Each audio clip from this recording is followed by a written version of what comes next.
September 3rd, 1949. 11:47 p.m. Jerome Miller stood in the back office of Wells Restaurant on 35th Street. The restaurant was closed. Everyone had gone home. The last customer had left at 11:15. The cooks had cleaned the kitchen and left by 11:30. The other waiters had finished their side work and gone by 11:40. It was just Jerome and the register. Jerome was 24 years old. Skinny, 5'9", light brown skin, short hair, wore black slacks and a white shirt with the sleeves rolled up. He'd worked at Wells Restaurant for 2 years. Started as a busboy, worked his way up to waiter. It was a good job. Tips were generous. Bumpy Johnson's restaurant attracted high rollers, policy bankers, numbers runners, businessmen. They all tipped 20%, sometimes 30%. Sometimes they'd leave a $100 bill just because they wanted Bumpy to see them being generous. Jerome had been making $150 a week. Good money for 1949. Enough to support himself, enough to send money to his mother, enough to have a little left over. But Jerome had a problem. Gambling. He loved the horse races, loved betting on fighters, loved dice games, and for a while he'd been winning, making extra money, feeling lucky. Then his luck changed. By August 1949, Jerome owed $3,000 to a bookie named Vincent Toscano. Vincent ran a gambling operation out of a barber shop on 42nd Street, and Vincent's collectors had been coming around, getting aggressive, threatening. "You got 1 week," they told Jerome last Tuesday. "Pay what you owe, or we break your legs. Then we break something else." Jerome needed fast, but he only had $200 saved. And there it was, right in front of him. The register, open, full of cash from Saturday night dinner service. Jerome had counted it an hour ago as part of his closing duties. $5,000 in bills, 20s, 50s, hundreds. The restaurant manager, Curtis, had already left for the night. He trusted Jerome to finish closing, lock up, deposit the money in the safe. But Curtis had made a mistake. He'd given Jerome the combination to the safe last month, for emergencies, in case Curtis wasn't available. Jerome stared at the money. His hands were shaking. His heart pounded so hard he could hear it. $5,000. He could pay Vincent, clear his debt, have $2,000 left over, start fresh, maybe stop gambling, get his life together. Nobody would know until Monday morning when Curtis opened the restaurant. By then, Jerome would be gone, far away, Philadelphia, Chicago, somewhere. He knew it was wrong, knew it was stealing from Bumpy Johnson, knew that was dangerous, maybe the most dangerous thing he could do. But the collectors were coming back tomorrow, and Jerome was more afraid of them than he was of Bumpy. At least, that's what he told himself. Jerome made his decision. He grabbed the money from the register, all of it, stuffed the bills into his jacket pockets. Then he opened the safe, took another $1,000 from there, $6,000 total. He locked the safe, turned off the lights, walked out the back door, locked it behind him. At 11:52 p.m., Jerome Miller walked away from Wells Restaurant, away from his job, away from the only steady work he'd ever had. He went home, packed a bag, took a taxi to the Port Authority bus terminal. By 1:30 a.m., Jerome was on a Greyhound bus, heading to Philadelphia. By 9:07 a.m., Sunday morning, Curtis arrived at Wells Restaurant. To prep for Sunday brunch service, he went to the back office, opened the safe to get change for the registers. "I don't know. He's not answering his phone. I sent someone to his apartment. He's gone. Looks like he packed and left." Bumpy was silent for 5 seconds.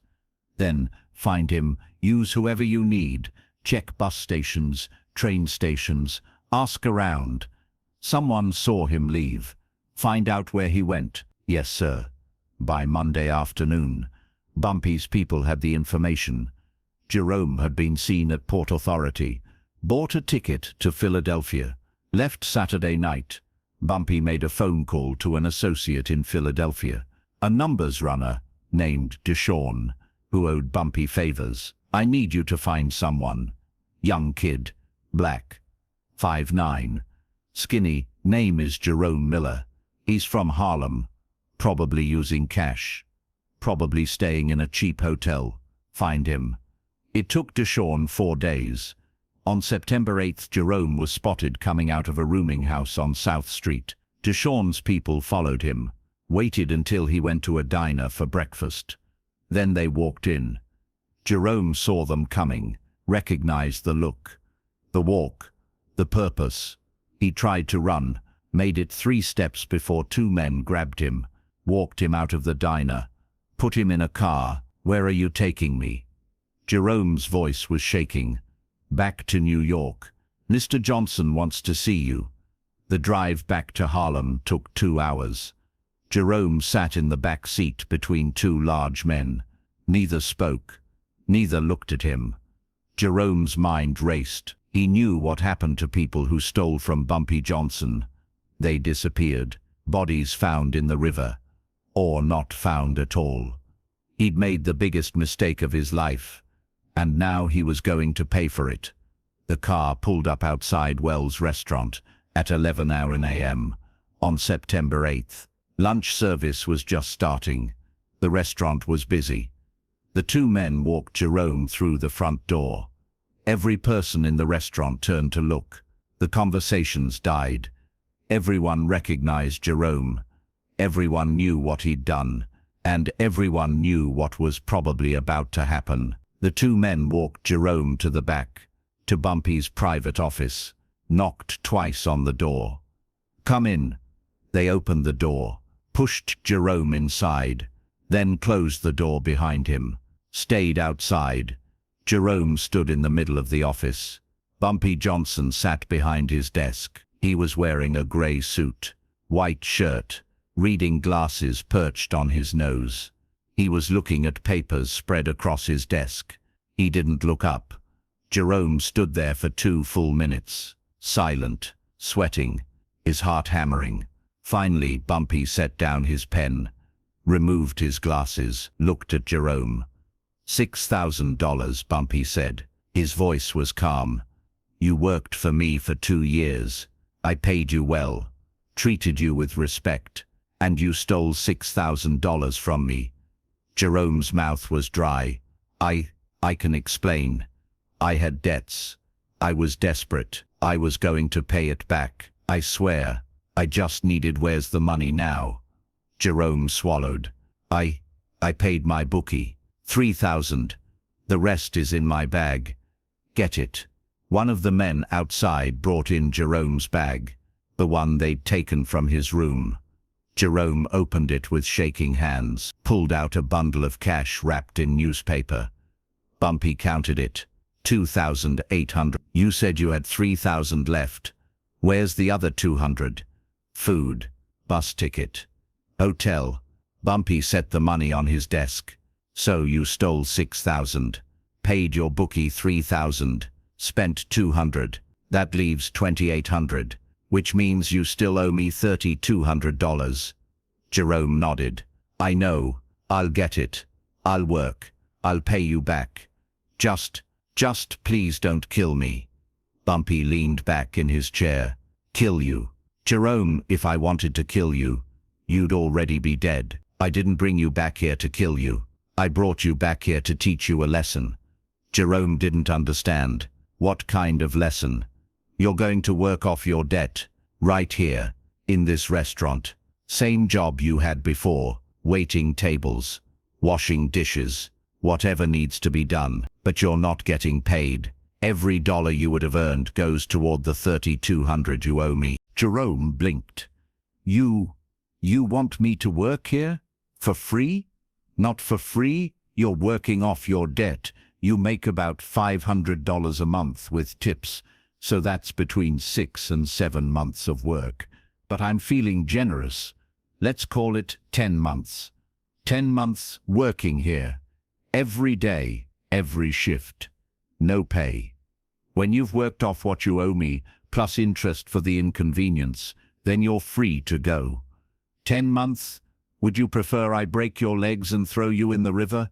No, no, sir. Then you start tomorrow. 6 a.m. kitchen prep. Curtis will give you your schedule. You miss one shift, you try to run again, or you steal $1 more, and we're done with second chances. Understand? Yes, sir. One more thing. Everyone in this restaurant is going to know what you did. Everyone in Harlem is going to know. You're going to serve food to people who know you're a thief. You're going to wash their dishes, clean their tables, and you're going to do it with a smile. Because that's part of your punishment, not just the work, the shame. Jerome nodded. Tears were starting to form in his eyes. Thank you, Mr. Johnson. I won't let you down. You already did. Now you're going to earn back my trust. If that's even possible. The next morning, September 9th, Jerome showed up at Wells' restaurant at 5:45 a.m. Curtis was already there, setting up, prepping for breakfast service. You're the thief, Curtis said flatly. Mr. Johnson told me you're working off your debt, 10 months. Here's your uniform. Get dressed. Then start with the dishes from last night. Jerome changed into the waiter uniform. White shirt, black pants, black vest. Same uniform he'd worn for 2 years, but it felt different now. Heavier, like it was made of shame instead of cloth. He started washing dishes. By 7 a.m. the first customers arrived. Regulars. People who'd seen Jerome working before. They stared, whispered. Everyone knew. Word had spread fast. Jerome Miller stole from Bumpy Johnson. Now he's working it off like a slave. At 8 a.m. Bumpy walked in, took his usual table, corner booth, facing the door. He ordered coffee, eggs, toast. Curtis assigned Jerome to serve him. Jerome's hands shook as he poured the coffee. Good morning, Miss Johnson. Bumpy didn't respond, didn't even look at him, just opened his newspaper and started reading. Jerome set down the coffee, took the food order, brought it out 10 minutes later. Bumpy ate in silence. Jerome stood nearby, waiting, ready to refill coffee, to clear plates, to do whatever was needed. When Bumpy finished, he set down his napkin, stood up, walked past Jerome without a word. And that's how it went. Every single day, for 10 months. Jerome worked 7 days a week, 6 a.m. to midnight, 18-hour shifts, serving food, washing dishes, cleaning tables, sweeping floors, taking out trash. No days off, no pay, no tips. Anything customers left on the table went to the other waiters. And every single day, Bumpy came in, sat at his corner booth, watched. Sometimes Bumpy would be there for an hour, sometimes all day, but he was always watching, making sure Jerome was working, making sure Jerome understood. The first month was the hardest. The shame was overwhelming. Every customer who walked in knew. Jerome could see it in their eyes. The judgment, the contempt. Some people were cruel. Hey thief, get me some water. They'd laugh, make jokes, treat Jerome like he was less than human. Others were silent, just stared, cold, disappointed. Jerome wanted to quit, wanted to run, but he knew he couldn't. Bumpy's men were always around. And besides, where would he go? He'd already tried running. It hadn't worked. So he kept working, kept his head down, did his job. By the 3rd month, something started to change. The shame was still there, but it was becoming something else. Acceptance. Understanding. Jerome started to realize why Bumpy was doing this. It wasn't just punishment, it was a lesson. About consequences. About responsibility. About earning back trust. Every dish Jerome washed was a dish he'd stolen. Every table he cleaned was a table he disrespected. Every customer he served was a person he'd betrayed. By the 6th month, Jerome had stopped feeling sorry for himself. He'd started feeling sorry for what he'd done. He worked harder, faster, better, not because he had to, because he wanted to, because he wanted to prove to Bumpy, to Curtis, to himself, that he was more than just a thief. By the 8th month, some of the regular customers started treating Jerome differently, not with contempt, with something else. Respect, maybe, or at least acknowledgement that he was trying. One regular, an older man named Mr. Thompson, left a tip on the table one day, $20. Jerome tried to give it to Curtis. "Tips aren't for me. You know that." Curtis shook his head. "Mr. Thompson left it for you. Said you've been working hard. Said you've earned it." Jerome stared at the $20 bill. It was the first money he'd earned in 8 months. He started to cry, right there in the middle of the restaurant. Not from sadness, from something else. Gratitude, relief, hope. By the 10th month, Jerome had become the best worker in the restaurant. He showed up early, stayed late, never complained, never made mistakes. Bumpy still came in every day, still watched, but something in his expression had changed. The cold hardness had softened slightly. On July 8, 1950, exactly 10 months after Jerome had started working off his debt, Curtis called him into the office. Bumpy was sitting behind the desk. Same grey suit, same white shirt. "Sit down, Jerome." Jerome sat. His palms were sweating. 10 months. You worked every day, every shift. You didn't run, didn't steal, didn't complain. You did exactly what I asked. "Yes, sir, your debt is paid. You've earned back the $3,200 you owed me." Jerome felt tears coming again. Thank you, Mr. Johnson." Bumpy reached into his desk drawer, pulled out an envelope, slid it across the desk. "What's this?" "Open it." Jerome opened the envelope. Inside was cash. He counted it. $500. "That's your pay for the last month. You earned it. You proved you're not just a thief. You proved you can be trusted. So I'm paying you for the last month. And I'm offering you your job back. Full salary. Full tips. If you want it." Jerome stared at the money, at Bumpy, at the office around him. You're giving me my job back. If you want it. But there's one condition. You never gamble again. Not horses. Not dice. Not cards. Nothing. Because if you get in debt again, if you steal again, there won't be a third chance. Understand? I understand, and I swear, I'll never gamble again. I learned my lesson. Good. Then welcome back, Jerome. For real this time. Jerome worked at Wells' restaurant for another 15 years. Until 1965, he never gambled again. Never stole again. Never betrayed Bumpy's trust. He became the head waiter, then the assistant manager. Then, in 1960, Curtis retired and Jerome became the manager.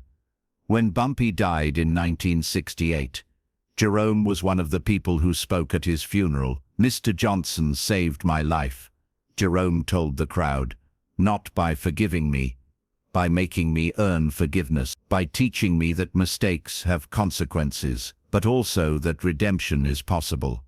He could have killed me. Instead, he gave me a chance to become a better man, and I'll be grateful for that until the day I die." Jerome Miller died in 19. In his will, he left money to a program that helped young people in Harlem avoid gambling addiction. The note with the donation said, "I learned the hard way, help them learn the easy way."